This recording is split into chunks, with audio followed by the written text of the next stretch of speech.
consta de 287 páginas.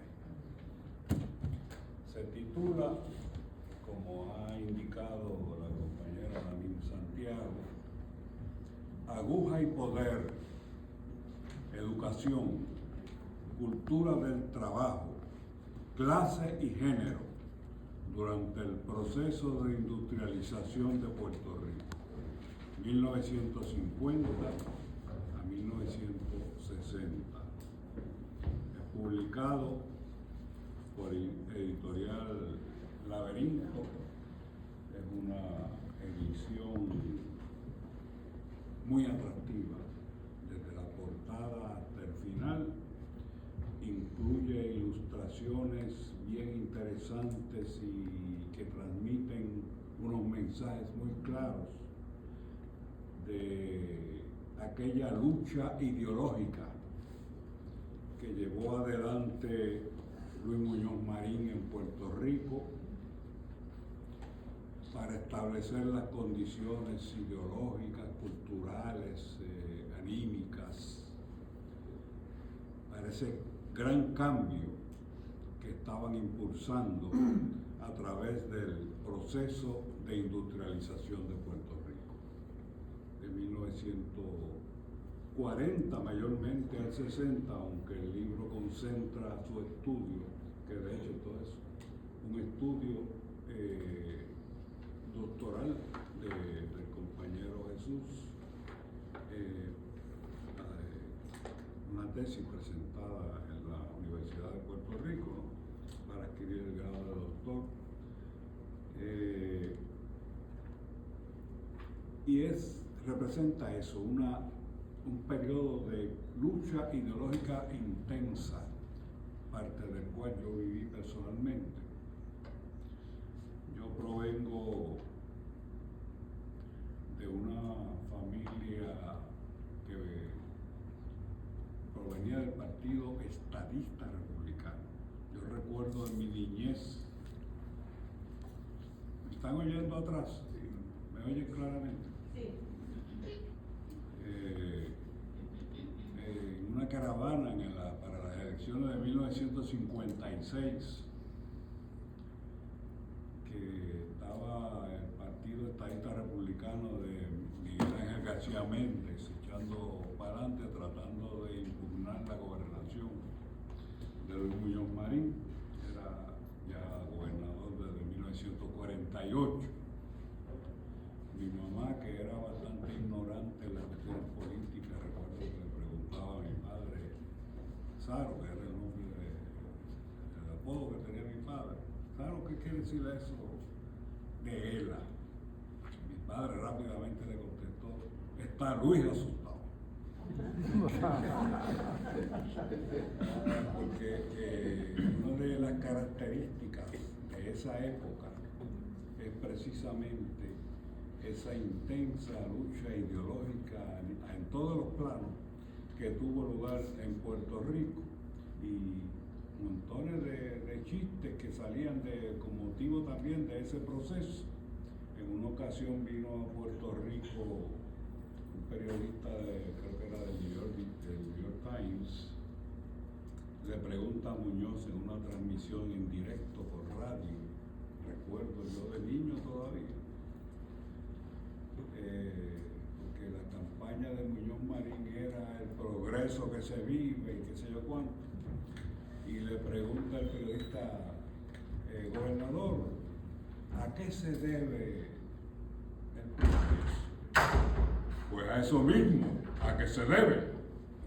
Y ahí empezó de hecho la gran deuda pública que existe hoy de 72.000 o 73.000 millones de dólares, en virtud de la cual nos han impuesto la llamada Junta de Control Fiscal, que se constituye en un supergobierno por encima del gobierno que cada 4 años nosotros supuestamente elegimos, ¿verdad? Tiene más poder que ese gobierno que eligen los puertorriqueños. Pero vamos al libro. Yo trataré de comentar algunos detalles sobre el contenido pero como verán, mayormente me concentraré en las circunstancias históricas que rodean esta magnífica obra, tanto las consecuencias que luego vivimos a partir de fines de la década del 60 y a todo lo largo del siglo XX, incluyendo hasta esta tercera década del siglo XXI, y los antecedentes que dieron lugar a ese proceso que se analiza en la obra. La obra básicamente consta de 3 capítulos.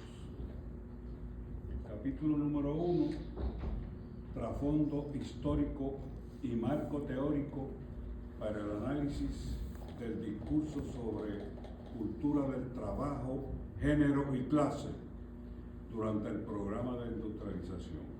Y dentro de ese capítulo se discute el modelo de crecimiento económico, principalmente basado en la importación de capital extranjero. Se discute la justificación y denuncia del proyecto modernizador y los primeros acercamientos a su interpretación social e histórica. Y en tercer lugar, género y clase. Se pormenoriza mucho el tema del género porque se trata de una época, ese periodo de industrialización, donde la mujer irrumpe en el mercado del trabajo en masa, producto principalmente de que a ella se le pagaba por igual trabajo que al hombre, por igual trabajo del que hacía el hombre, un salario inferior, mucho menor, muchas veces hasta 1/3 por debajo del salario que se le pagaba al hombre. Y esas grandes empresas extranjeras que se establecieron en Puerto Rico preferían, por lo tanto, utilizar la mano de obra femenina. Ese es un tema que se analiza porque se discute muy en detalle la discriminación, el prejuicio, el atropello de que fue víctima a lo largo de esos años la mujer puertorriqueña. El segundo capítulo se titula Educación, Industrialización y Cultura del Trabajo, donde se discute el énfasis que pretendía darle el gobierno de Luis Muñoz Marín a una educación consona con los proyectos industriales y las campañas de atracción de industrias del extranjero hacia Puerto Rico, proyectando la idea de que contábamos en Puerto Rico con una mano de obra diestra, capacitada para operar las industrias, la maquinaria moderna que traían esas industrias. Y se discute muy en detalle también el problema que representaba el hecho de que en la práctica los industriales norteamericanos se encontraban con problemas de que no existía tales destrezas en el manejo de la maquinaria, pero que en el exterior propagandizaba, ¿no?, la existencia de una mano de obra diestra. Y entonces el contraste también que había con el proceso educativo, en particular en las escuelas vocacionales, donde muchas veces los programas educativos caminaban por un lado y las necesidades de la actividad industrial del país iban por el otro. Eso se discute muy bien en esta extraordinaria obra del compañero Jesús. El tercer capítulo se titula Nociones discursivas de clase y género durante el programa de industrialización en Puerto Rico. Tiene 3 grandes tópicos, uno titulado Recomposición de la fuerza de trabajo un nuevo perfil del mercado de empleo y fuerza laboral. Otro tópico, salarios bajos, paz laboral y negociación colectiva. Un discurso de identidad para la clase obrera durante el programa de industrialización. Tercer tópico dentro del capítulo 3, construcción del discurso de las identidades para el mundo del trabajo basado en el género. En el prefacio se encuentran 4 oraciones que a mi juicio resumen la obra. La voy a leer, las 4 oraciones. 2 décadas en la historia de Puerto Rico del siglo XX, que de un movimiento y una clase obrera que daban visos de transformar sus luchas frente al capital durante los movimientos huelgarios en la industria azucarera 1934 y los puertos 1938, se transitó al establecimiento de industrias manufactureras subsidiarias de empresas estadounidenses, acompañado de una nueva etapa en la organización sindical de los trabajadores puertorriqueños por uniones afiliadas a la American Federation of Labor, la AFL-CIO, junto al discurso de paz laboral, negociación colectiva y arbitraje. Un periodo de incorporación intensiva de las mujeres al trabajo asalariado, junto al discurso de salarios bajos, la adaptación de la ideología de la domesticidad y el reacomodo de nociones patriarcales sobre los roles asignados a hombres y mujeres en las esferas públicas y privadas. Décadas en que aumentó el número de escuelas y maestros, se masificó la educación, se redujo el analfabetismo e incrementó la retención escolar. Momento en que la prédica neomalthusiana desde el Estado y la élite dirigente acerca del exceso poblacional en la isla y la falta de recursos naturales para sostenerla, promovió detener su crecimiento mediante el desarrollo de programas para el control de la natalidad y el estímulo de la inmigración masiva de trabajadores puertorriqueños hacia el mercado de empleo en Estados Unidos. Junto a esas transformaciones, la creación de instituciones como el Instituto de Cultura Puertorriqueña, la División de Educación a la Comunidad, DIVETCO, y las emisoras públicas de radio y televisión, WIPR, desempeñaron una función importantísima en el desarrollo de un sentido de identidad cultural e ideológica, con las transformaciones socioeconómicas y políticas emergentes, la industrialización y la modernidad, es decir, control de la natalidad, forzar a nuestra población a abandonar el país, como parte de un proyecto gigante dirigido supuestamente a resolver el problema de la extrema pobreza en la que entró Puerto Rico al final de la década de 1940. Hay un estudio de la socióloga Linda Colón, el de la pobreza en Puerto Rico. Escuché una conferencia magnífica que le hicieron en La Voz del Centro, poquito después del huracán María, donde ella toca el tema de la pobreza en Puerto Rico a lo largo de la historia del siglo XX, desde invasión norteamericana en el 1898 hasta el 1919 aproximadamente. Ella sostiene,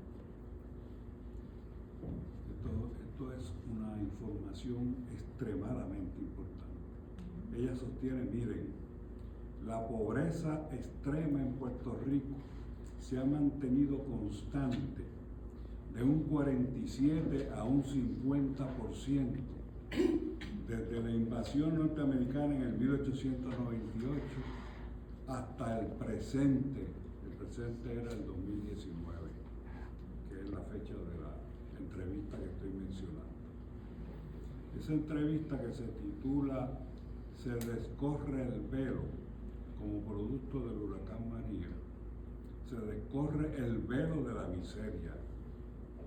Es decir, todos estos programas, esa emigración forzosa a la que fue sometida la población puertorriqueña, principalmente desde que el Partido Popular asumió el poder en Puerto Rico en 1940,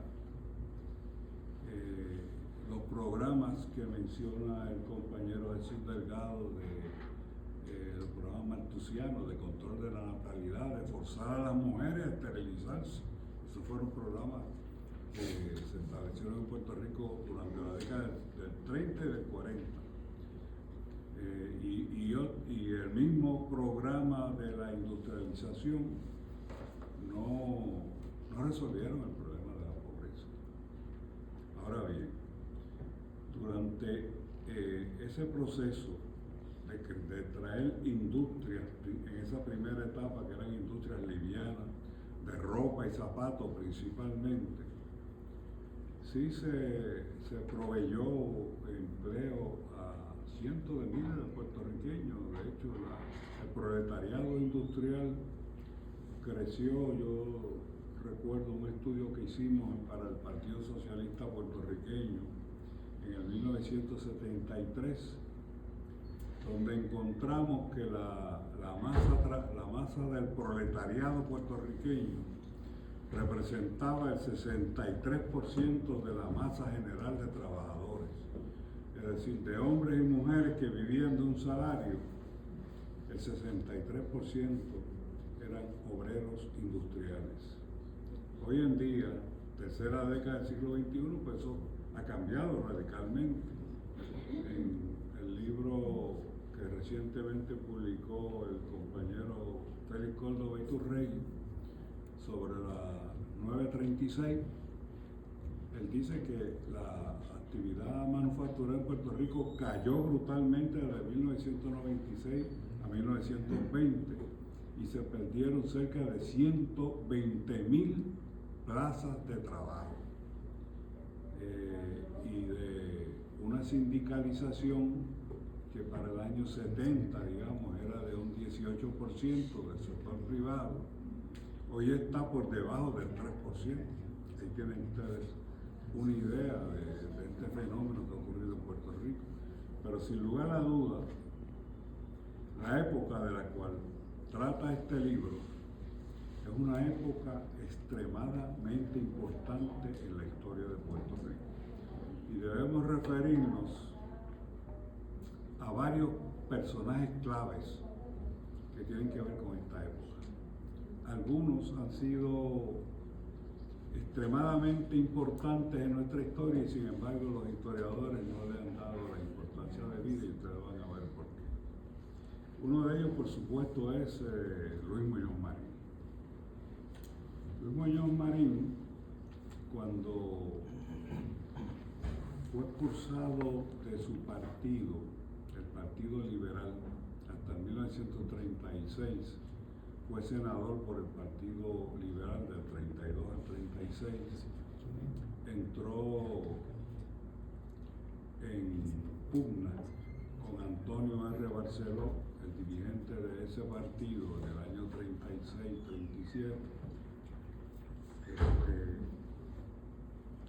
fundó un grupo que se llamó Acción Social Independentista.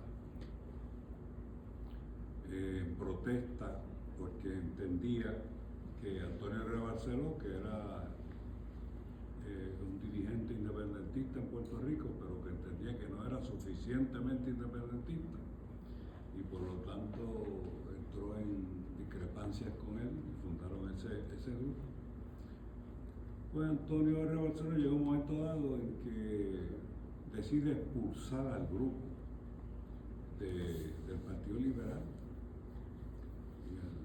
a fines del 36, ya asomando el año 37. Hay una primera plana del periódico El Imparcial de esa época que se tituló Barceló expulsó al Partido Liberal. Barceló expulsó al Partido Liberal. ¿Qué quiere decir esto? Que estaba votando del partido prácticamente a todos los miembros del partido. Eso les da a ustedes la idea de la clase de liderazgo que tenía Luis Muñoz Marín en ese momento. Entonces ahí emprenden el esfuerzo por fundar lo que terminó llamándose el Partido Popular Democrático. Pero vamos a traer un hecho histórico sumamente cardinal de ese periodo. Años antes de fundarse el Partido Popular, se había fundado en Puerto Rico el Partido Comunista el 23 de septiembre de 1934. El Partido Comunista nacía como parte de una gestión internacional de los partidos comunistas del mundo frente a la amenaza que representaba el fascismo y el nazismo desde Europa. Recuerden que estamos hablando de años en que ya estaba próximo a comenzar la Segunda Guerra Mundial en el 1939. Y una de las políticas que tenía Stalin y los partidos que se nucleaban en torno a una línea política en particular que se proyectaba desde Moscú era la del desarrollo de frentes amplios. Hay un investigador, Kenneth Lugo del Toro, que escribió un libro sobre el nacimiento y desarrollo de la Confederación General de Trabajadores, que sostiene que distintas organizaciones de esos años, entre ellas la CGT, la Confederación General de Trabajadores, y también el Partido Popular Democrático, eran parte de los frentes que estimulaba el Partido Comunista que se había creado en el 1934. Y es casual que, fíjense ustedes, que la consigna central hasta el día de hoy del Partido Popular Democrático es pan, tierra y libertad. ¿Saben quién es el autor de PAN, de esa consigna, pan, tierra y libertad? César Andrés Iglesias.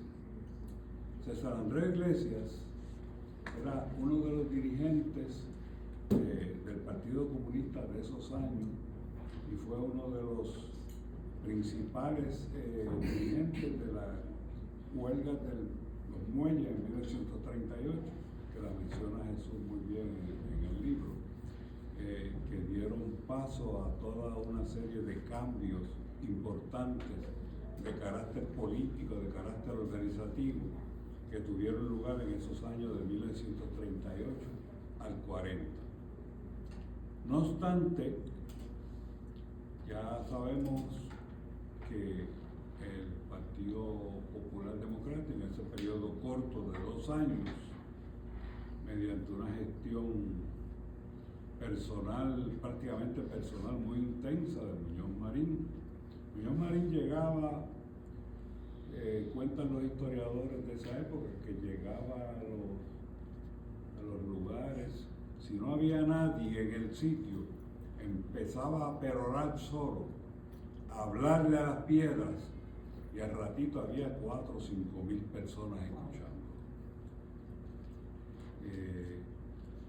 Cuentan que llegaba, digamos, a un cañaveral con esos obreros que trabajaban de sol a sol, bajo ese sol caribeño candente, enfrentando el picor de los abayardes a lo largo de esas largas horas de 12 y 14 horas de trabajo, picados por las avispas, vamos a decir, una tarde a eso de las 5:30 o 6 de la tarde.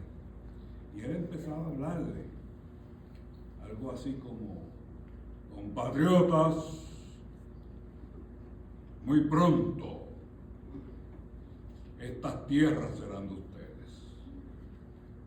Imagínense ustedes el impacto sobre esos trabajadores que no tenían dónde sembrar una hortaliza. Lo único que tenían, lo único suyo, era su fuerza de trabajo, su mano de obra, para enfrentar la naturaleza y transformarla, en este caso principalmente en los cañaverales, en unas condiciones de extrema dureza. Que venga alguien y le ofrezca un terrenito donde sembrar su hortaliza y tener el alimento para su familia. Mi abuelo, Juan Agosto, fue un defensor brutal de Luis Muñoz Marín. No se podía decir nada negativo frente a él.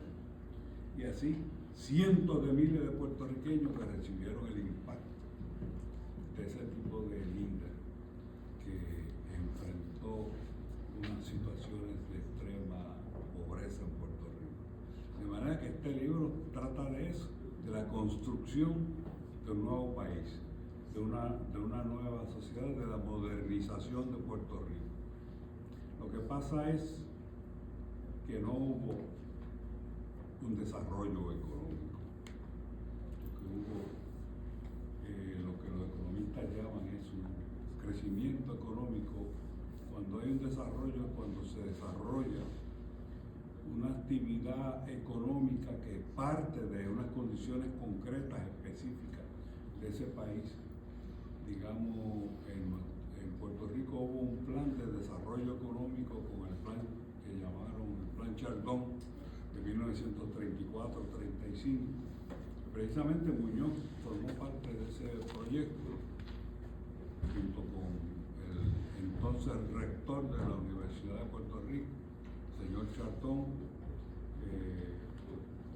un sociólogo que nos visitó para esos años, de apellido Tocqueville, que años más tarde sería rector de la Universidad de Puerto Rico y más adelante gobernador de Puerto Rico. Idearon un plan que partía de la producción agrícola para el desarrollo industrial. Pues eso es desarrollo económico. En Puerto Rico lo que se dio en realidad fue un crecimiento. Crecimiento económico quiere decir cuánto creció la economía, el Producto Nacional Bruto de un año en relación con el año anterior. Y en el proceso de establecimiento de las industrias, esas industrias livianas, que fue la primera etapa del proceso de industrialización que se estudia en el libro, se destruyó la agricultura. Decía Teodoro Moscoso, muchos años después de todo esto, admitía que nosotros, decía él, refiriéndose a ellos, el grupo de gobierno, nosotros destruimos la agricultura.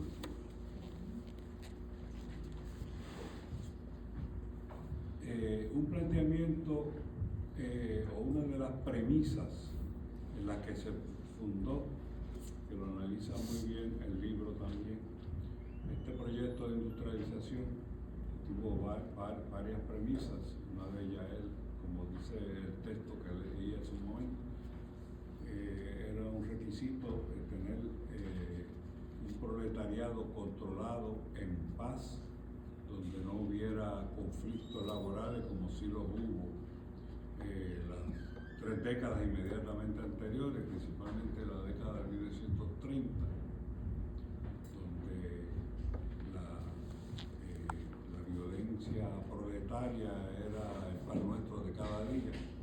Pues Muñoz necesitaba la paz industrial, necesitaba que las negociaciones de los convenios fueran en total tranquilidad. Por eso cuando se traían las industrias de los Estados Unidos también se traían las uniones controladas por los patronos de la AFL-CIO.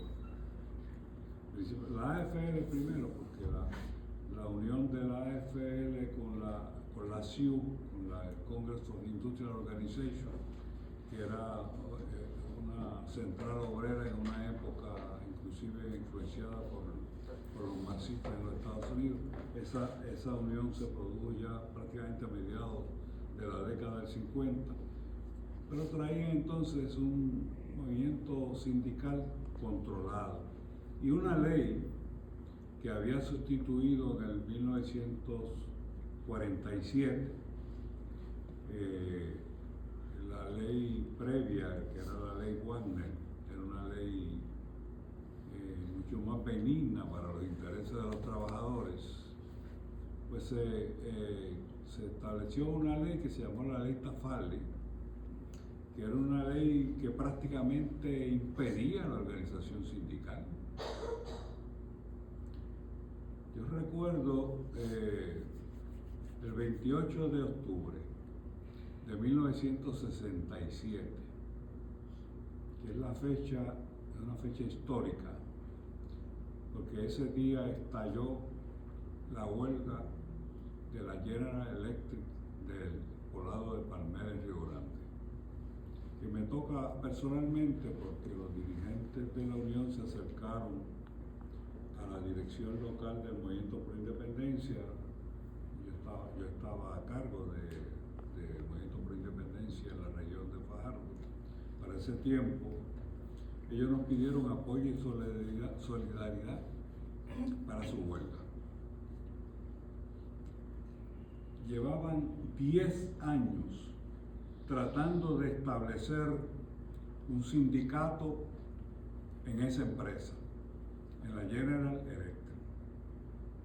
Año tras año recogían las tarjetas a las cuales los obliga la ley Tafarly como requisito para establecer una unión, que hay que repartirle unas tarjetas, que los trabajadores las firmen. Esas tarjetas se someten a la Junta, que le llaman la Junta Nacional de Relaciones del Trabajo, que es una entidad federal, cuya oficina está en el Tribunal Federal hoy mismo de los Estados Unidos.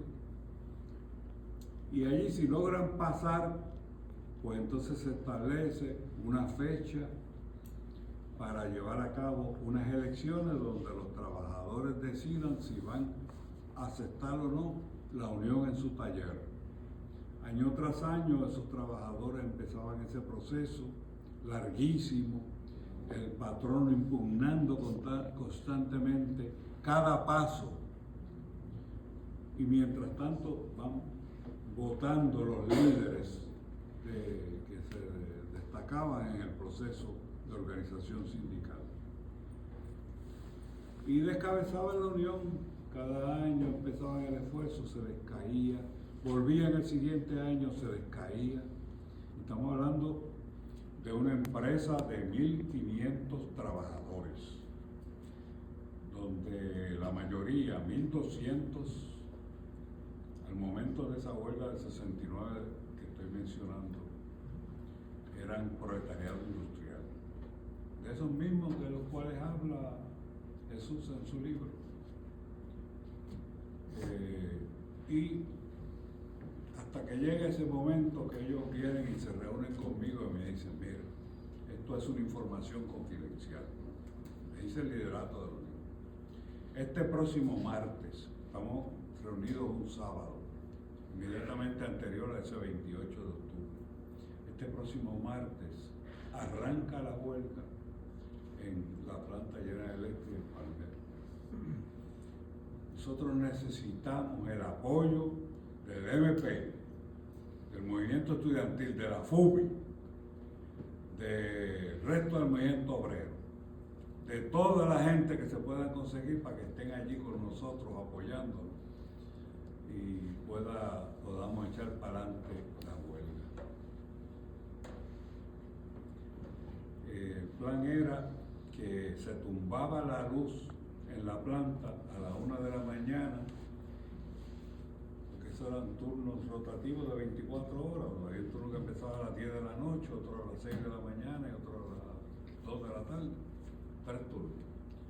Pues el turno de la rompenoche, pues tumbaban la luz y ahí empezaba la agitación para arrancar la huelga a las 6 de la mañana. Pues el día de la huelga, 28 de octubre, un martes, a las 6 de la mañana, allá había varios cientos de estudiantes y trabajadores de otros sectores del país apoyando a los obreros de la General Electric en Palmera. La huelga arrancó ese día, una de las huelgas más largas en la historia de Puerto Rico, duró 9 meses. Y los trabajadores, por primera vez en la historia de todos los Estados Unidos, le ganaron una huelga a ese poderoso patrón que era la General Electric, que era una de las grandes empresas, uno de los grandes monopolios que existían en el mundo entero y en Puerto Rico. Ningún lugar de los Estados Unidos antes de esa fecha había logrado vencer ese patrón, pero fíjense ustedes que fue una lucha larga, tormentosa. Por ejemplo, a la altura de febrero de 1970, ya como 4 o 5 meses de huelga, los ánimos estaban cayendo, el patrono estaba metiendo rompehuelgas a la planta, estaban empezando a operar la empresa, desmoralizando a los trabajadores. Entonces entró en acción una organización que hoy sabemos que era un brazo armado del movimiento pro independencia del MPI, eran los Comandos Armados de Liberación. Pusieron unas bombas en el sistema de enfriamiento de la planta, destruyeron la estrategia patronal y a partir de entonces la victoria estaba ya en manos de los trabajadores. Hasta esa fecha de esa huelga, en Puerto Rico prevaleció lo que quería Muñoz Marín, que trae compañero Jesús Delgado en este libro. Paz industrial. Se acabó la paz industrial. Pero fíjense ustedes que la violencia reivindicativa está presente en la historia de Puerto Rico desde el mismo instante en que empieza a darse manifestaciones de puertorriqueñidad.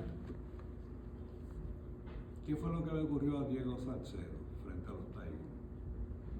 Los taínos querían saber si los españoles, si era verdad que eran dioses, y demostraron que eran mortales, hundiendo a Diego Salcedo en el río y dejándolo sumergido hasta que se dieron cuenta que estaba muerto. ¿Cuál era el símbolo principal del Partido Socialista de Santiago Iglesias? El hacho. Era la antorcha, el hacho. Pero el hacho no era para, como dice el poeta, para alumbrar el camino, para señalar el destino. No. El hacho era un arma. Lo trae muy bien Chuco Quintero en sus estudios sobre el origen precisamente de las luchas del movimiento obrero en Puerto Rico, que era el hacho se construía con unos elementos naturales, de la palma real, la fibra de la palma real, el mismo aceite de la palma real, y se usaba por los obreros. Fíjense qué ingeniosidad. Si el patrono se niega a sentarse en la mesa de negociaciones, ellos determinaban el momento clave en que ya la caña estaba madura y tiraban el hacho, quemaban el cañaveral, un acto de violencia reivindicativa. Tiraban el cañaveral, el hacho y quemaban el cañaveral. Y el patrono se veía forzado a sentarse en la mesa de negociaciones inmediatamente, porque la caña quemada no pierde su contenido de sucrosa si se cosecha en corto plazo y se lleva a la central y se inicia rápidamente la molienda. De manera que el uso de la violencia siempre fue un arma a la cual no podían renunciar los trabajadores. Por alguna razón, el derecho a la huelga, porque la huelga es fundamentalmente un acto de violencia, donde los obreros paralizan la producción para forzar al patrono a negociar. Es un derecho básico constitucional en Puerto Rico, y eso no es una dávida, como ninguna de las legislaciones que se aprobaron a raíz del advenimiento del Partido Popular a Puerto Rico. Ninguna de ellas es producto de dádivas. Lo subraya muy bien el compañero Jesús en su libro. Ninguna de ellas es dádiva del programa del Partido Popular. Eso se lo arrancaron los obreros con su lucha a lo largo de décadas de confrontación violenta y pacífica frente al patrón, defendiendo sus intereses, los intereses de los trabajadores. Y toda esa legislación, toda y cada una de esas legislación social que fue aprobada durante esos años, de 1940 en adelante, son producto de la lucha de los trabajadores y principalmente el ejercicio de la violencia reivindicativa. En Puerto Rico, este proceso que entraña esta investigación ocurre en una época crucial de nuestra historia.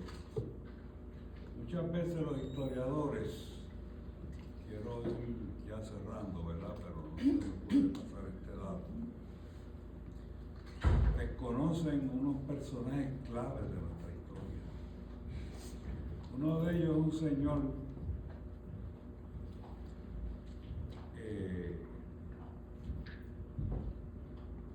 que tuvo un corto periodo de tiempo en la gobernación de Puerto Rico. Se llama William D. Leahy. Hay una escena en mi novela Voces de Bronce, una escena de ficción donde está el presidente Roosevelt y este señor Leahy, que era almirante de la Marina de Guerra de los Estados Unidos. Ambos eran amigos de la infancia, están pescando en el yate. Y Roosevelt de pronto le dice a Leahy: te voy a nombrar gobernador de Puerto Rico. Estoy hablando como de principio de, más bien mediados del año 1939, año 1939. Y el Lehi reacciona sorprendido. ¿Cómo? ¿Me vas a bajar de rango? No, necesito que vayas a Puerto Rico a limpiar la casa. ¿Qué quiere decir eso de limpiar la casa? ¿Quién estaba de gobernador? Winchell. Aquí en Puerto Rico los americanos siempre nombraban gobernadores a gente que no tenía formación de ningún tipo. Hay algunos de esos gobernadores que nombraron durante esos años que ni siquiera sabían dónde quedaba Puerto Rico. Era frecuente, era como un premio que le daban a esas personas. Y nombraron en el 34, 35 por allá a Winchell, que tuvo una gobernación desastrosa durante ese periodo. Fue que se produjo la masacre de Ponce, la masacre de Río Piedras primero, luego la masacre de Ponce, y también el ajusticiamiento del coronel Rick, que era el jefe de la policía, ¿no? O sea, fueron años y la actividad del movimiento obrero, las grandes huelgas del 34 y 38 que se mencionan muy bien en el libro, el desarrollo de unas luchas sindicales sumamente intensas. Entonces nombran a Lehi. Lehi es el funcionario de más alto rango que ha tenido Puerto Rico en toda su historia. Ese señor William T. Lehi no solamente era almirante de la Marina de Guerra de los Estados Unidos, fue subsecretario de la Marina en los Estados Unidos. Fue general de 5 estrellas. Para que ustedes tengan una idea de lo que significa ser general de 5 estrellas, solamente Eisenhower, que había sido comandante en jefe de las Fuerzas Armadas de los Estados Unidos en Europa durante la Segunda Guerra Mundial, alcanzó ese rango. General MacArthur, comandante en jefe de las tropas norteamericanas en Asia, alcanzó ese rango. Hoy en día, 1924, diciembre de 2024, no existe un general de 5 estrellas. Pues ese señor alcanzó ese rango, el señor Lehi, que tuvo como 10 meses nada más de gobernador. ¿Qué hizo él? No solamente sustituyó el mal gobierno de Winchell, sino que fue creando las condiciones aquí de cara a la Segunda Guerra Mundial, que ya asomaba por ahí. Estados Unidos no vino a entrar en esa guerra sino hasta el 41, pero que ya estaban dándose las últimas batallas de la guerra civil en España, que dice el historiador Hobsbawm que fueron la guerra civil española. Allí se disparó el primer tiro de la Segunda Guerra Mundial, y Estados Unidos necesitaba crear unas condiciones aquí para el establecimiento de unas importantísimas bases militares de ellos en el mundo. Y Lehi, que por cierto también Lehi formó parte del comité que terminó fundando la Agencia Central de Inteligencia de los Estados Unidos, la nefasta Agencia Central de Inteligencia de los Estados Unidos. Piensen ustedes lo importante que era este sujeto. Pues estuvo aquí creando las condiciones para el establecimiento de unas importantes bases militares que incluyeron el triángulo militar de Ceiba, Vieques y Culebra, donde entraban, que era la base Rupert Road, donde entraban submarinos Polaris, eran submarinos con cargamento atómico, que serían claves durante todo ese proceso posterior de la Segunda Guerra, principalmente durante los largos años de la Guerra Fría. Leahy llegó aquí para crear esas condiciones y para establecer una situación administrativa que permitiera la llegada del primer gobernador con formación académica en Puerto Rico, que fue Rex Togwell. Rex Togwell había sido un personaje muy vinculado al programa del Nuevo Trato del presidente Roosevelt. Participó en la creación de ese programa, fue uno de sus principales impulsores. Tan es así que la derecha norteamericana, principalmente el Partido Republicano de los Estados Unidos, le decía no Rex, sino Red de rojo, rojo Togwell, porque consideraban que era comunista. De manera que todas esas condiciones sirvieron de cojinete para el proceso de industrialización de la que trata este libro. De manera que vamos terminando. Quisiera terminar mi intervención con unas palabras que nos trae hoy el compañero Emilio Pantoja, el doctor Emilio Pantoja, en el periódico Metro Hoy, publicadas hoy, donde él señala, refiriéndose a la situación que estamos viviendo hoy a raíz de los resultados de las últimas elecciones, ¿no? Entonces él dice: en Puerto Rico el fin de las lealtades partidistas y las lógicas de identidad produce un proceso de realineamiento electoral y político. Ahora hay estadistas de izquierda, entre comillas, e independentistas de derecha, entre comillas. La estadidad no avanza y desborda al PNP, mientras se registra un crecimiento del apoyo a la independencia y la libre asociación. La buena gobernanza frente a la corrupción, los derechos de las minorías sexuales, los derechos reproductivos de las mujeres y el discrimen por raza y nacionalidad son temas que toca el compañero Delgado Burgos en su libro. Son parte de la nueva agenda política electoral. No es casualidad que la candidata del movimiento Victoria Ciudadana con más votos sea una mujer negra, prominente defensora de los derechos de las minorías sexuales y raciales.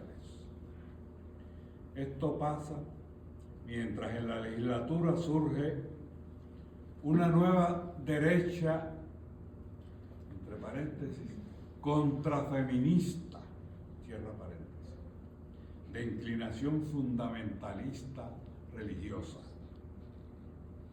Para entender la nueva política puertorriqueña hay que cambiar la óptica. El bipartidismo colapsó y la alianza del país tuvo éxito en aglutinar el descontento. Es un nuevo mundo conectado por las redes sociales, definido por nuevas visiones hiperindividualistas y históricas. Miren qué interesante.